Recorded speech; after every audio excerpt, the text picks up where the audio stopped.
PSC online പരീക്ഷാ പരിശീലനത്തിൻ്റെ മറ്റൊരു ഭാഗത്തേക്ക് നിങ്ങളെ സ്വാഗതം ചെയ്യുന്നു. നമ്മൾ കഴിഞ്ഞ കുറച്ച് ക്ലാസ്സുകളായി, കഴിഞ്ഞ 4 ഭാഗങ്ങൾ കൊണ്ട് ട്രെയിനുകൾ എന്നുള്ള ടോപ്പിക്കിൻ്റെ ഭൂരിഭാഗം ചോദ്യങ്ങളും നമ്മൾ ചെയ്തു തീർത്തു. കഴിഞ്ഞ ക്ലാസ്സുകളിലൊക്കെ നമ്മൾ ചെയ്ത ചോദ്യങ്ങൾക്ക് ഒരു പൊതു സ്വഭാവമുണ്ടായിരുന്നു. അതായത് ഏതെങ്കിലുമൊക്കെ അർത്ഥത്തിൽ സിമിലറായിട്ട് വരുന്ന ചോദ്യങ്ങളാണ് നമ്മൾ ഓരോരോ മോഡ്യൂളുകളിലും അവതരിപ്പിച്ചത്. അതേസമയം അതിൽ ഈ കാറ്റഗറികളിലൊന്നും പെടാത്ത, കൃത്യമായി ഒരു ക്ലാസിഫിക്കേഷനിലേക്ക് കൊണ്ടുവരാൻ സാധിക്കാത്ത ചില ട്രെയിനുകളുടെ ചോദ്യങ്ങളുണ്ട്. അപ്പോൾ അങ്ങനെയുള്ള ചോദ്യങ്ങളാണ്, അല്ലെങ്കിൽ നമുക്കതിനെ എന്ത് പറയാം, ഒരു ട്രെയിനുകളെ സംബന്ധിച്ച് ചോദിക്കാൻ സാധ്യതയുള്ള കുറച്ച് ട്രിക്കി ആയിട്ടുള്ള ചോദ്യങ്ങൾ, അല്ലെങ്കിൽ ഇത്തിരി ചലഞ്ചിങ് ആയിട്ടുള്ള ചോദ്യങ്ങൾ ആണ് നമ്മൾ ഈ ഒരു ഭാഗത്ത് ഉൾപ്പെടുത്തുന്നത്. അപ്പോൾ അതിന് ഓരോന്നിനും നമുക്ക് ചോദ്യം വിലയിരുത്തിയിട്ട് ചോദ്യത്തിന് നമുക്ക് ഒരു കൃത്യമായ ഒരു ഉത്തരം, കൃത്യമായ ഒരു മെത്തേഡ് നമുക്ക് ഉണ്ടാക്കിയെടുക്കാൻ വേണ്ടി ശ്രമിക്കാം. ആദ്യമായിട്ടാണ് ഈ ചോദ്യങ്ങൾ കാണുന്നതെങ്കിൽ, ഈ ചോദ്യം നമ്മൾ മുമ്പ് കണ്ടിട്ടില്ല, അല്ലെങ്കിൽ ഇതെങ്ങനെ ചെയ്യണമെന്നൊരു ഐഡിയ ഇല്ലെങ്കിൽ, നമ്മൾ ഈ ഒരു ക്ലാസ് വഴി അല്ലെങ്കിൽ ഈ ഒരു കോച്ചിങ് വഴി നമ്മൾ ആ ഒരു ഐഡിയ നേടിയെടുക്കാനായിട്ട് ശ്രമിക്കാം. അപ്പോൾ നമുക്ക് ക്ലാസ്സിലേക്ക് കടക്കാം. ആദ്യത്തെ ചോദ്യത്തിലേക്ക്.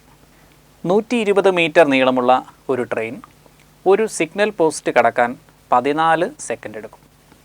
ട്രെയിൻ 300 മീറ്റർ നീളമുള്ള പാലം കടക്കാൻ എത്ര സെക്കൻഡ് വേണം? അപ്പോൾ ഒരു ട്രെയിനിൻ്റെ നീളം 120 ആണ്, അത് 300 മീറ്റർ നീളമുള്ള ഒരു പാലം കടക്കുന്നുണ്ട്. അതിനു മുമ്പ് നമുക്കൊരു കണക്ക് തന്നിരിക്കുന്നത് സിഗ്നൽ പോസ്റ്റ് മറികടക്കാൻ 14 സെക്കൻഡ് എടുത്തു. അപ്പോൾ എന്താണ് ഈ സിഗ്നൽ പോസ്റ്റ് മറികടക്കുമ്പോൾ സംഭവിക്കുന്ന പ്രത്യേകത?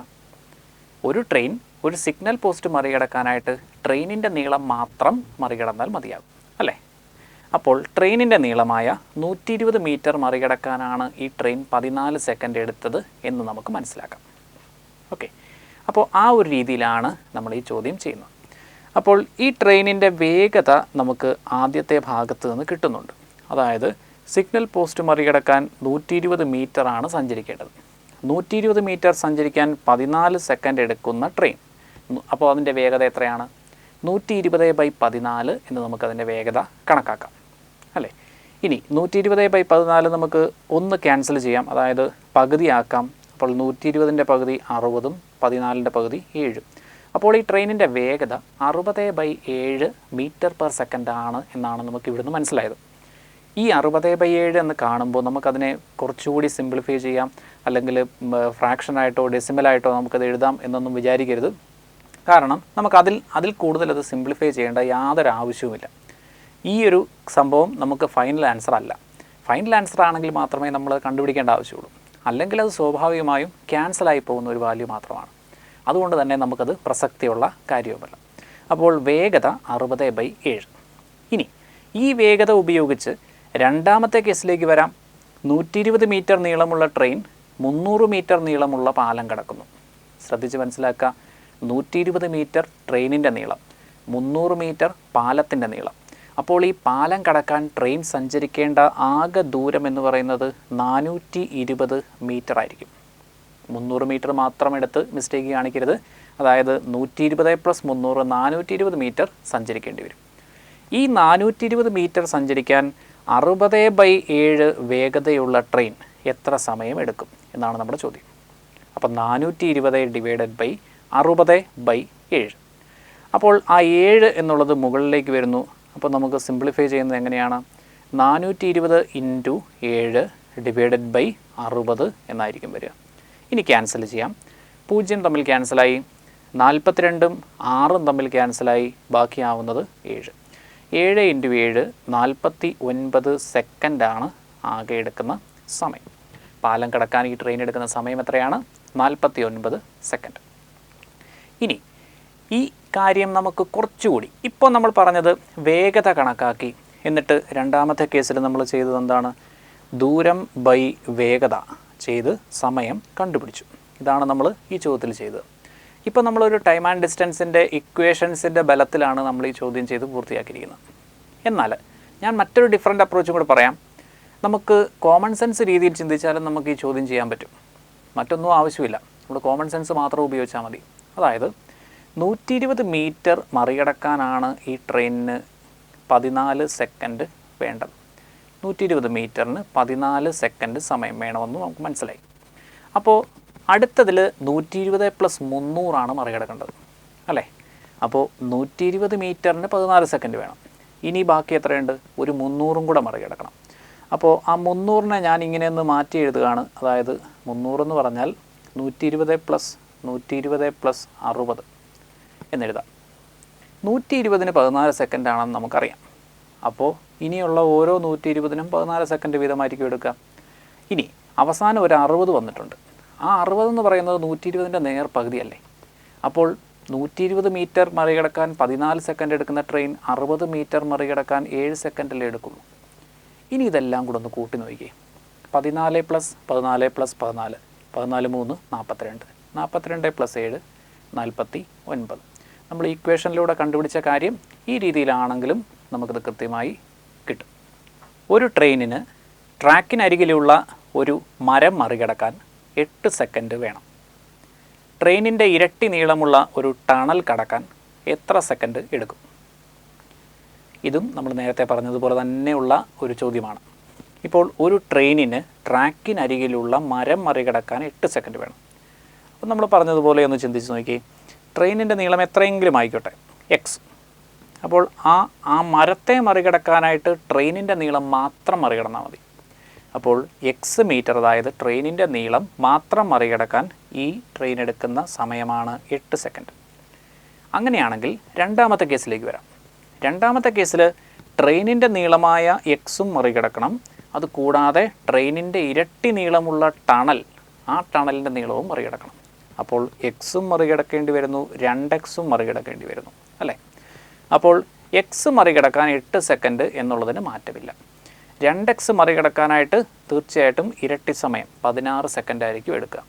അപ്പോൾ ഈ എക്സ് എന്നുള്ള ട്രെയിനിൻ്റെ നീളവും 2x എന്നുള്ള ടണലിൻ്റെ നീളവും ചേർത്ത് മറികടക്കാനോ ആകെ എടുക്കുന്ന സമയം 8 + 16 24 സെക്കൻഡ് ആയിരിക്കും. അപ്പോൾ നമുക്ക് വേണ്ട ഉത്തരം 24 സെക്കൻഡ്. അടുത്ത ചോദ്യം. ഒരു ട്രെയിൻ പ്ലാറ്റ്ഫോമിൽ നിൽക്കുന്ന ഒരാളെ 5 സെക്കൻഡ് കൊണ്ടും 90 മീറ്റർ നീളമുള്ള പ്ലാറ്റ്ഫോം 11 സെക്കൻഡ് കൊണ്ടും മറികടന്നു. ട്രെയിനിൻ്റെ വേഗത എത്ര km/h? അപ്പോൾ പ്ലാറ്റ്ഫോമിൽ നിൽക്കുന്ന ഒരാളെ മറികടക്കാൻ 5 സെക്കൻഡ് എടുത്തു. ആളെ മറികടക്കുമ്പോൾ എന്താണ് പ്രത്യേകത? ട്രെയിനിൻ്റെ നീളം മാത്രം മറികടന്നാൽ മതി. അടുത്തത് പ്ലാറ്റ്ഫോം മറികടക്കുന്നു. പ്ലാറ്റ്ഫോം മറികടക്കുക എന്ന് പറഞ്ഞാൽ ട്രെയിനിൻ്റെ നീളം പ്ലസ് പ്ലാറ്റ്ഫോമിൻ്റെ നീളം. അപ്പോൾ ഞാനതിനെ ഒന്ന് ചെറുതായിട്ടൊന്ന് റെപ്രസെൻ്റ് ചെയ്യുവാണ്. എക്സ് മീറ്റർ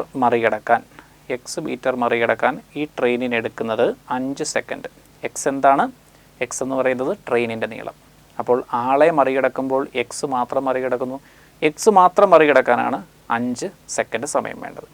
ഇനി രണ്ടാമത്തെ കേസിൽ എക്സ് പ്ലസ് 90 ആണ് മറികടക്കേണ്ടത് അല്ലേ. എക്സ് മീറ്റർ നീളം, ട്രെയിനിൻ്റെ നീളം പ്ലസ് പ്ലാറ്റ്ഫോമിൻ്റെ നീളമായ 90. അപ്പോൾ എക്സും 90ഉം ചേർത്ത് മറികടക്കാനായിട്ട് എടുത്ത സമയം എത്രയാണ്? 11 സെക്കൻഡാണ്. എക്സും 90ഉം കൂടി മറികടക്കാൻ 11 സെക്കൻഡ്. അപ്പോൾ അതിൽ നമ്മൾ ശ്രദ്ധിക്കേണ്ട ഒരു കാര്യം എന്ന് പറഞ്ഞാൽ ഈ എക്സ് സഞ്ചരിക്കാൻ 5 മതി എന്ന് നമ്മൾ നേരത്തെ പറഞ്ഞായിരുന്നു. ആദ്യത്തെ കണക്കിൽ നിന്ന് തന്നെ നമുക്ക് മനസ്സിലായതാണ് എക്സ് മീറ്റർ സഞ്ചരിക്കാൻ ട്രെയിനിന് വേണ്ടത് 5 സെക്കൻഡാണ്. എക്സിൻ്റെ കൂടെ ഒരു 90ഉം കൂടെ വന്നപ്പോൾ ആകെ 11 സെക്കൻഡ് എടുത്തു. അതിനർത്ഥം എന്താണെന്ന് വെച്ചാൽ ഈ 90 മറികടക്കാനാണ് ബാക്കിയുള്ള 6 സെക്കൻഡ് എടുത്തിരിക്കുന്നത്. 5 സെക്കൻഡ് കൊണ്ട് എക്സ് മറികടന്നു, 90 മീറ്റർ കൂടി മറികടക്കാനായിട്ട് 11 സെക്കൻഡ് എടുത്തു. അപ്പോൾ ആ 90 മീറ്ററിന് ആകെ എടുത്തിരിക്കുന്നത് എത്രയാണ്? 6 സെക്കൻഡാണ്. നമ്മുടെ ചോദ്യം ട്രെയിനിൻ്റെ വേഗത എത്ര എന്നാണ്. ട്രെയിനിൻ്റെ വേഗത കണക്കാക്കാൻ നമുക്ക് വേണ്ടത് അറിയാവുന്ന ഒരു ഡിസ്റ്റൻസ്, അത് മറികടക്കാൻ എടുത്ത സമയം. അപ്പോൾ 90 മീറ്റർ മറികടക്കാൻ 6 സെക്കൻഡ് മതി എന്ന് നമുക്കറിയാം. അപ്പോൾ അതിൽ നിന്ന് നമുക്ക് മനസ്സിലാക്കാൻ സാധിക്കും 90/6 15 മീറ്റർ/സെക്കൻഡ് ആണ് വേഗതയെന്ന്. യൂണിറ്റ് പ്രത്യേകം ശ്രദ്ധിക്കണം, 15 മീറ്റർ/സെക്കൻഡ് ആണ്. അപ്പോൾ ആ മീറ്റർ/സെക്കൻഡ് എന്നുള്ള യൂണിറ്റിനെ നമുക്ക് ആവശ്യമുള്ള രൂപത്തിലേക്ക്, അതായത് km/h മാറ്റണം. അതിന് വേണ്ടിയിട്ട് നമ്മൾ 15നെ 18/5 കൊണ്ട് മൾട്ടിപ്ലൈ ചെയ്യുന്നു. 15 × 18/5 ചെയ്യുന്നു. 15ഉം 5ഉം തമ്മിൽ ക്യാൻസലായി 3 വരുന്നു. 3 × 18 54 km/h ആണ് നമുക്ക് വേണ്ട ഉത്തരം. ഉത്തരം 54 km/h. അടുത്ത ചോദ്യം. 54 km/h വേഗതയിൽ ഓടുന്ന ഒരു ട്രെയിൻ ഒരു പാലം കടക്കാൻ 36 സെക്കൻഡും ഒരു പോസ്റ്റ് കടക്കാൻ 20 സെക്കൻഡും എടുക്കും. പാലത്തിൻ്റെ നീളം എത്ര? അപ്പോൾ ഇവിടെ നമുക്ക് ട്രെയിനിൻ്റെ നീളം അറിയില്ല, പാലത്തിൻ്റെ നീളവും അറിയില്ല. അപ്പോൾ ട്രെയിൻ ഒരു പാലം കടക്കാൻ 36 സെക്കൻഡ് എടുക്കും എന്ന് പറയുന്നതിൽ നിന്ന് നമ്മൾ മനസ്സിലാക്കേണ്ടത് ട്രെയിനിൻ്റെ നീളം എക്സ് ആണെന്ന് വിചാരിക്കുന്നു, പാലത്തിൻ്റെ നീളം വൈ ആണെന്ന് വിചാരിക്കുന്നു. രണ്ടും നമുക്കറിയില്ല. അപ്പോൾ എക്സ് പ്ലസ് വൈ, എക്സും വൈയും ചേർന്ന് മറികടക്കാനാണ് 36 സെക്കൻഡ് എടുത്തിരിക്കുന്നത്. 36 സെക്കൻഡ്. ഇനി രണ്ടാമതൊരു പോസ്റ്റ് കിടക്കുന്നു. പോസ്റ്റ് കിടക്കുമ്പോൾ എക്സ് മാത്രം മറികടന്നാൽ മതി അല്ലേ? എക്സ് മാത്രം മറികടക്കാനായിട്ട് എടുത്ത സമയമാണ് 20 സെക്കൻഡ്. എക്സ് മാത്രം മറികടക്കാൻ 20 സെക്കൻഡ്. അപ്പോൾ നമ്മൾ കഴിഞ്ഞ ചോദ്യത്തിൽ ചെയ്തതുപോലെ തന്നെ ചിന്തിക്കുന്നു. ഈ 36-ൽ എക്സ് മറികടക്കാൻ 20 മതി, എക്സ് മറികടക്കാൻ 20 മതി. അങ്ങനെയാണെങ്കിൽ ബാക്കി 16 സെക്കൻഡിലാണ് വൈ മറികടന്നിരിക്കുന്നത്. ശരിയല്ലേ? 54 km/h വേഗതയുള്ള ട്രെയിനാണെന്ന് ചോദ്യത്തിൽ പറയുന്നുണ്ട്. ആ 54 km/h വേഗതയിൽ 16 സെക്കൻഡ് കൊണ്ട് സഞ്ചരിക്കുന്ന ദൂരമാണ് വൈ. നമുക്ക് വേണ്ടത് പാലത്തിൻ്റെ നീളമാണ്. ആ പാലത്തിൻ്റെ നീളം മറികടക്കാൻ എടുക്കുന്നത് 16 നമ്മൾ പറഞ്ഞ കാര്യം ക്ലിയർ ആണല്ലോ. എക്സ് മറികടക്കാൻ, അതായത് ട്രെയിനിൻ്റെ നീളം മറികടക്കാൻ 20 സെക്കൻഡ് വേണം. അപ്പോൾ ആ 36-ൽ ബാക്കിയുള്ള 16 പാലത്തിൻ്റെ നീളം മറികടക്കാനാണ് എടുത്തിരിക്കുന്നത്. അപ്പോൾ പാലത്തിൻ്റെ നീളം എന്താണെന്ന് ചോദിച്ചാൽ 54 km/h വേഗതയുള്ള ഒരു ട്രെയിൻ 16 സെക്കൻഡ് കൊണ്ട് സഞ്ചരിക്കുന്ന ദൂരമാണ് പാലത്തിൻ്റെ നീളം. 54 km/h ആയതുകൊണ്ട് നമ്മളതിനെ മീറ്റർ/സെക്കൻഡിലേക്ക് മാറ്റാനായിട്ട് 5/18 കൊണ്ടൊന്ന് മൾട്ടിപ്ലൈ ചെയ്യുന്നു. എന്നിട്ട് ഈ തന്നിരിക്കുന്ന 16 കൊണ്ട് മൾട്ടിപ്ലൈ ചെയ്യുന്നു. അപ്പോൾ നമുക്ക് കിട്ടുന്നതായിരിക്കും ഉത്തരം. അപ്പോൾ ഇതിൽ 54, 18 തമ്മിൽ ക്യാൻസലാവുന്നു, 3 വരുന്നു. 3 × 5 × 16, 3 × 5 × 16 മൾട്ടിപ്ലൈ ചെയ്താൽ നമുക്ക് കിട്ടുന്നത് 240 മീറ്റർ എന്ന ഉത്തരമായിരിക്കും. അപ്പോൾ പാലത്തിൻ്റെ നീളം 240 മീറ്ററാണ്. അടുത്ത ചോദ്യം നോക്കാം. 300 മീറ്റർ നീളമുള്ള ഒരു ട്രെയിൻ പ്ലാറ്റ്ഫോമിൽ നിൽക്കുന്ന ഒരാളെ 18 സെക്കൻഡ് കൊണ്ടും പ്ലാറ്റ്ഫോം 39 സെക്കൻഡ് കൊണ്ടും കടന്നു പോയെങ്കിൽ പ്ലാറ്റ്ഫോമിൻ്റെ നീളം എത്ര? അപ്പോൾ ട്രെയിനിൻ്റെ നീളം 300 മീറ്റർ ആണ്. ട്രെയിൻ ഒരാളെ മറികടക്കാൻ എടുത്തത് 18 സെക്കൻഡാണ്. ആളെ മറികടക്കുമ്പോൾ ട്രെയിൻ മറികടക്കുന്നത് ട്രെയിനിൻ്റെ നീളം മാത്രമാണ്. അപ്പോൾ ട്രെയിനിൻ്റെ നീളം 300 മീറ്റർ ആണെന്ന് ചോദ്യത്തിൽ പറയുന്നുണ്ട്. 300 മീറ്റർ മറികടക്കാൻ ഈ ട്രെയിൻ എടുക്കുന്ന സമയം 18 സെക്കൻഡാണെന്ന് മനസ്സിലാക്കി. ഇനി 300 മീറ്ററിൻ്റെ കൂടെ ഒരു പ്ലാറ്റ്ഫോം കൂടി വരുന്നു. 300 മീറ്ററിൻ്റെ കൂടെ ഒരു പ്ലാറ്റ്ഫോമിൻ്റെ നീളമായ എക്സ് കൂടി ചേർന്നപ്പോൾ ആ സമയം എത്രയായി? 39 സെക്കൻഡായി. 39 സെക്കൻഡ്. 300 മീറ്റർ മറികടക്കാൻ ഇതിൽ ആകെ എടുക്കുന്നത് 18 സെക്കൻഡാണ്. ആ 18 കഴിഞ്ഞാൽ ബാക്കിയുള്ള അവശേഷിക്കുന്ന 21 സെക്കൻഡ് എടുത്തിരിക്കുന്നത് എന്തിനാണ്? പ്ലാറ്റ്ഫോം മറികടക്കാൻ വേണ്ടിയിട്ടാണ്. പ്ലാറ്റ്ഫോം മറികടക്കാൻ എടുക്കുന്നത് 21 സെക്കൻഡാണ്. ഇനി ട്രെയിനിൻ്റെ വേഗത നമുക്ക് കണക്കാക്കാം. 300 / 18. 300 മീറ്റർ സഞ്ചരിക്കാൻ 18 സെക്കൻഡ് എന്നുള്ള അർത്ഥത്തിൽ ട്രെയിനിൻ്റെ വേഗത 300/18 ആണ്. ഈ വേഗതയുള്ള ട്രെയിൻ 21 സെക്കൻഡ് കൊണ്ട് സഞ്ചരിക്കുന്ന ദൂരം എത്രയാണോ അതാണ് പ്ലാറ്റ്ഫോമിൻ്റെ നീളം. അപ്പോൾ നമുക്ക് 21ഉം 18ഉം ക്യാൻസൽ ചെയ്യാം. 7/6 എന്ന് കിട്ടും. 300, 6 എന്നിവ തമ്മിൽ ക്യാൻസൽ ചെയ്താൽ നമുക്ക് 50 കിട്ടും. 50 × 7 മൾട്ടിപ്ലൈ ചെയ്യുമ്പോൾ നമുക്ക് ഉത്തരം കിട്ടും 350 മീറ്റർ. അപ്പോൾ പ്ലാറ്റ്ഫോമിൻ്റെ നീളം 350 മീറ്ററാണ്. ഒരു ട്രെയിൻ ഒരു മരം മറികടക്കാൻ 12 സെക്കൻഡ് എടുത്തു. ഇരട്ടി നീളവും 3 മടങ്ങ് വേഗതയുമുള്ള മറ്റൊരു ട്രെയിനിനെ എതിർ ദിശയിൽ മറികടക്കാൻ ട്രെയിൻ എത്ര സെക്കൻഡ് എടുക്കും? അപ്പോൾ ഇതിൽ ആ 12 സെക്കൻഡ് എന്നുള്ള ഒരു വാല്യൂ അല്ലാതെ മറ്റ് റിയൽ വാല്യൂസ് ഒന്നും കൊടുത്തിട്ടില്ല. ബാക്കിയെല്ലാം ചെറിയ കമ്പാരിസൺ രീതിയിലാണ് ഈ ചോദ്യത്തിൽ പറഞ്ഞിരിക്കുക അല്ലേ? ഇപ്പോൾ ആദ്യത്തെ ട്രെയിനിൻ്റെ നീളം എത്രയാണെന്നോ രണ്ടാമത്തെ ട്രെയിനിൻ്റെ നീളം എത്രയാണെന്നോ രണ്ട് ട്രെയിനുകളുടെയും വേഗതകൾ എത്ര വിധമാണെന്നോ നമുക്കറിയില്ല. എന്നാൽ ഇവ തമ്മിലുള്ള സംഖ്യാപരമായ ചില റിലേഷൻസ്, ന്യൂമറിക്കൽ റിലേഷൻസ് നമുക്ക് ഈ ചോദ്യങ്ങളിൽ തന്നിട്ടുണ്ട്. അപ്പോൾ നമുക്ക് നോക്കാം. ഒരു ട്രെയിൻ ഒരു മരം മറികടക്കുക. ട്രെയിനിൻ്റെ നീളം എക്സ് ആണെന്ന് വിചാരിക്കുക. അപ്പോൾ മരത്തെ മറികടക്കേണ്ടത് എക്സ് മാത്രമാണ് അല്ലേ? അപ്പോൾ എക്സ് മറികടക്കാൻ ആകെയുള്ളത് ട്രെയിനിൻ്റെ വേഗതയായ എസ് മാത്രമായിരിക്കും. ആദ്യത്തെ ട്രെയിനിൻ്റെ മാത്രമാണ് നമ്മൾ പറയുന്നത്. അപ്പോൾ x/s ആദ്യത്തെ ട്രെയിനിൻ്റെ നീളം ഡിവൈഡഡ് ബൈ ആദ്യത്തെ ട്രെയിനിൻ്റെ വേഗത. അത് ചെയ്യുമ്പോൾ നമുക്കൊരു സമയം കിട്ടും. ആ സമയമാണ് ഈ തന്നിരിക്കുന്ന 12 സെക്കൻഡ് എന്ന് നമുക്ക് മനസ്സിലാക്കാം. ഇനി രണ്ടാമത്തേതിലേക്ക് വരുമ്പോൾ നമുക്ക് കുറച്ചുകൂടി ശ്രദ്ധിച്ച് മനസ്സിലാക്കണം. ആദ്യത്തെ ട്രെയിനും രണ്ടാമത്തെ ട്രെയിനും എതിർ ദിശകളിൽ സഞ്ചരിക്കുന്നു എന്ന് പറഞ്ഞിട്ടുണ്ട്.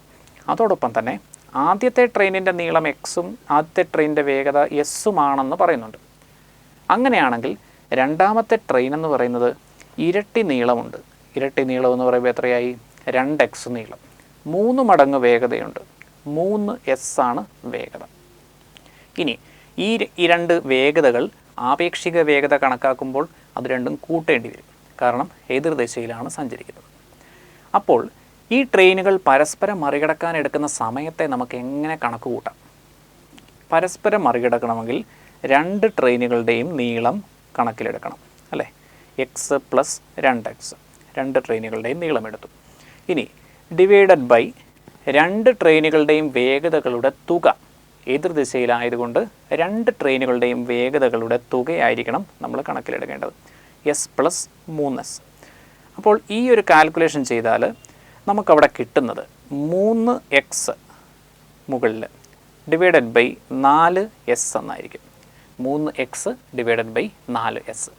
നമ്മൾ ശ്രദ്ധിച്ച് നോക്കുക, നമുക്ക് വളരെ സിമ്പിളായിട്ട് ഇതിൻ്റെ ഉത്തരം കണ്ടുപിടിക്കാം. കാരണം x/s എന്നുള്ള ഭാഗം നമുക്ക് മുകളിൽ അറിയാം. ആദ്യത്തെ കണക്കിൽ നിന്ന് നമുക്കത് 12 സെക്കൻഡ് ആണെന്ന് വ്യക്തമായി മനസ്സിലായി.